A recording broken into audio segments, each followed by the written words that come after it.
be honest, I really thought this idea that like, I need to find my soulmate. I gotta find my person. This idea that we're searching for our other half, that was like very modern.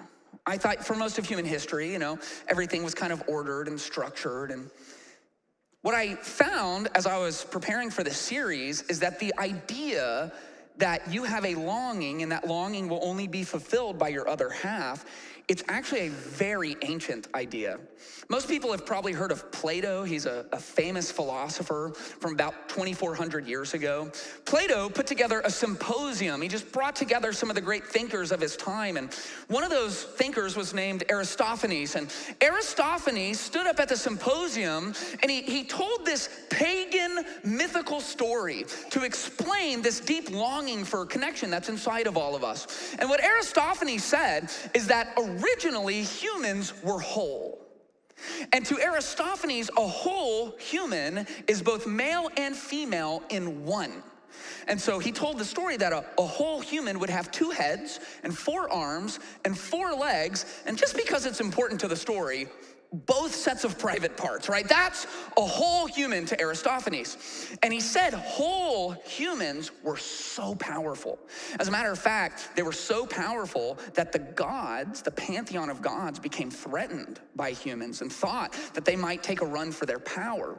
And so Aristophanes said that to solve this problem, Zeus came down and divided humans in half. Now, just 1 head, 1 set of arms, 1 set of legs, male and female. And because of that, that describes this deep desire that we call love. And that love is actually us trying to find our other half. And because we all have our other half, we will not feel complete and fulfilled and satisfied and whole until we find them. That idea has permeated our cultural imagination. Most of us have lived most of our lives as if that idea is true, and even more dangerous than that, most of us hold that as so essential to how we view our life and our romantic relationships that we read a pagan mythical idea into Scripture.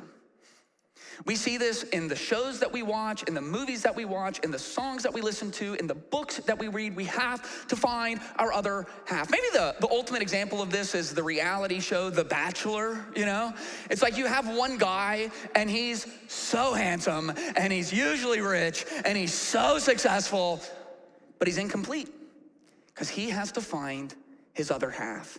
And so there's one bachelor, and how many women? It's like, okay, now I know who watches The Bachelor. Great. There's 30 women.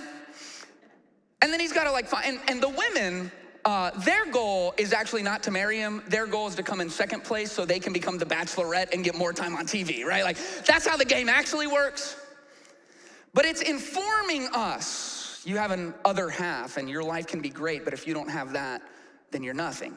And you get a year into marriage and you wonder why you're still longing for more. And you get 2 years into marriage and you wonder why everything feels so hard. And the natural thing, because we have bought the lie of the other half, is to look at them and go, why aren't you making me happier?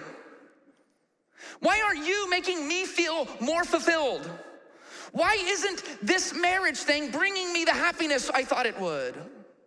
And we don't even have to talk about the extreme percentages of marriages that end in divorce, mostly because we enter into them thinking the other person will make us complete. Let me say this clearly. You don't have an other half.